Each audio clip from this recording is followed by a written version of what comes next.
ভারতের উপর ট্যারিফ চাপানোর পাশাপাশি ডোনাল্ড ট্রাম্প চেয়েছিলেন কোনো আমেরিকান কোম্পানি যেন ভারতীয়দের নিয়োগ না করে। তিনি সরাসরি আমেরিকার বহু কোম্পানিকে হুঁশিয়ারি দিয়ে বলেছিলেন, এবার থেকে ভারতীয়দের হায়ার করা বন্ধ করুন, আমেরিকানদের কাজে নিন, এর ফলেই নাকি আমেরিকা ফের একবার গ্রেট হবে। অ্যাপেলকে তিনি সরাসরি বলেছিলেন যে আপনারা কেন ভারতে তাদের কোম্পানি ভারতে কেন কোম্পানি এস্টাবলিশ করছেন, আপনি আমেরিকাতে আসুন, আমেরিকাতে অ্যাপেল কোম্পানি সেট আপ করুক, আমেরিকাতে আইফোন তৈরি হোক, এতেই নাকি আমেরিকা গ্রেট হতে পারে। অর্থাৎ ডোনাল্ড ট্রাম্প ভারতের অর্থনৈতিক যে সিস্টেম সেটা ভাঙার পাশাপাশি ভারতের সামাজিক যে স্ট্রাকচার সেটাকে কিন্তু আঘাত করতে চেয়েছিলেন।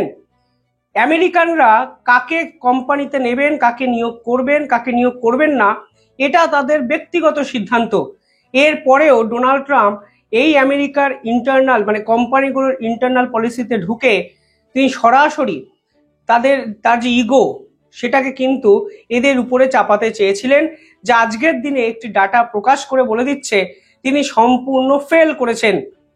আগস্ট মাসের একটি ডাটা কালকে প্রকাশিত হয়েছে, সেখানে দেখা যাচ্ছে আমেরিকার বহু কোম্পানি এই প্রথমবারের জন্য এত সংখ্যক ভারতীয়দের নিয়োগ করেছে, যা শেষ 3 বছরেরও রেকর্ড। অর্থাৎ ডোনাল্ড ট্রাম্পকে পাত্তা শুধু ইউরোপীয় ইউনিয়নের দেশগুলো দিচ্ছে না তা নয়, ডোনাল্ড ট্রাম্পকে তাদের দেশের কোম্পানির সিও মালিকরাও আস্তে আস্তে অ্যাভয়েড করতে শুরু করেছে। কারণ সকলেই জানে এই ডোনাল্ড ট্রাম্পের সহচর্যে থাকলে যে কোনো দিন পিছনে ছুরিটি পড়তেই পারে। তার সব থেকে বড় উদাহরণ কি জানেন? ইলন মাস্ক, যিনি ডোনাল্ড ট্রাম্পের নির্বাচনী এই ক্যাম্পেইনে $240 মিলিয়ন ইনভেস্ট করেছিলেন। আর আজকে দেখুন ডোনাল্ড ট্রাম্পের সাথে ইলন মাস্কের সম্পর্ক ঠিক কতটা খারাপ জায়গায় চলে গেছে, যার এফেক্ট টেসলার উপরেও পড়ছে এবং টেসলার বিক্রি বিভিন্ন জায়গায় কিন্তু কমতে শুরু করেছে। অর্থাৎ বড় বড় ব্যবসায়ীরা যারা বুদ্ধিমান তারা এই ধরনের ইগোকে পাত্তাই দেননি, তা কিন্তু আজকে ফের একবার প্রমাণিত হয়েছে। এবং ডোনাল্ড ট্রাম্প যেটা বলেছিলেন যে কোনো ধরনের টেক কোম্পানি যেন ভারতীয়দের হায়ার না করে। ডাটা কি বলছে? 25শে জুলাইয়ের এই হুমকির পর একটি ডাটা প্রকাশ হয়েছে এবং আপনারা জানেন জুলাই মাসের শেষ দিকে ব্রিটেনের সঙ্গে ভারতেরও কিন্তু একটি ফ্রি ট্রেড এগ্রিমেন্ট হয়েছে এবং কালকেও কিন্তু ভারত জার্মানির সঙ্গে একটি এগ্রিমেন্ট করেছে এবং সে বিষয়ে পরে আলোচনা করছি। তবে তথ্য বলছে আমেরিকার বহু কোম্পানি যেমন মেটা, আমাজন, অ্যাপেল, মাইক্রোসফট, নেটফ্লিক্স এবং গুগল, এদের ডাটাটা প্রকাশ করা হয়েছে এবং সেখানে দেখা যাচ্ছে তারা শেষ কয়েক মাসে 30,000 নতুন ভারতীয়কে কাজে কিন্তু নিয়োগ করেছে। কোন পর্যায়ে নিয়োগ করেছে? অনেকের কাছে বিভিন্ন রকম মত বিভিন্ন সময় শোনা যায় যে বিদেশি কোম্পানিরা নাকি লো লেভেল স্কিল্ড ওয়ার্কার খোঁজে ভারতীয়দের মধ্যে। বিষয়টা কিন্তু সেটা নয়। আজকে আমাজন, নেটফ্লিক্স এবং মেটার যদি আপনি ডাটা দেখেন, এই ডাটা গুগলে অ্যাভেলেবেল, সেখানে বলা হচ্ছে তাদের এই রিক্রুটমেন্ট, ভারতীয়দের রিক্রুটমেন্ট তারা 30% বাড়িয়েছে শেষ কয়েক মাসে।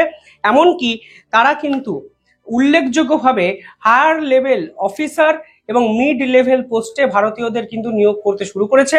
কারণ ভারতীয়দের যে স্কিল, ভারতীয়দের যে নলেজ, তার সঙ্গে কিন্তু বিশ্বের অন্য অনেক মানুষেরই নলেজের কিন্তু তারা ম্যাচ করতে পারছেন না।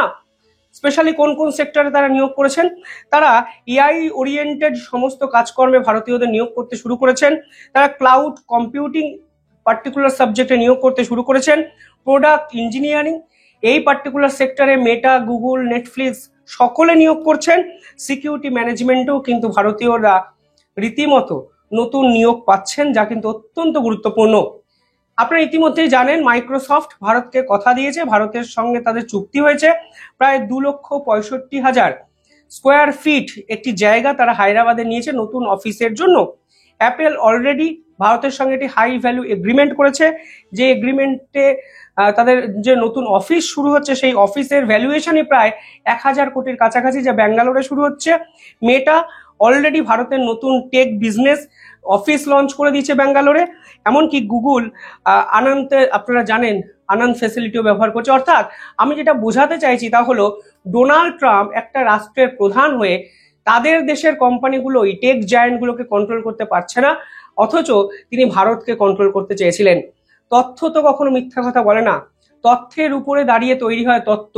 এবং যদি এই তত্ত্বের নিরিখে এই তথ্যগুলোকে গুরুত্ব দেন তাহলে বুঝবেন ডোনাল্ড ট্রাম্পের সেই আগ্রাসন, ডোনাল্ড ট্রাম্পের যে অ্যাটিটিউড, এই পৃথিবীকে শাসন করার স্বপ্ন এবং সর্বোপরি নোবেল পাওয়ার একটা যে ইচ্ছা, কোনোটাই কিন্তু আজকের দিনে দাঁড়িয়ে সত্যি হবে বলে মনে হচ্ছে না। পাশাপাশি এখানে দেখুন আরো কিছু তথ্য সামনে উঠে এসছে। সেখানে বলা হচ্ছে ডোনাল্ড ট্রাম্পের এই ট্যারিফের পর ভারতে কোম্পানি রেজিস্ট্রেশনের সংখ্যা কিন্তু কমেনি এবং বহু ফরেন কোম্পানি কিন্তু ভারতে আসতে চাইছে।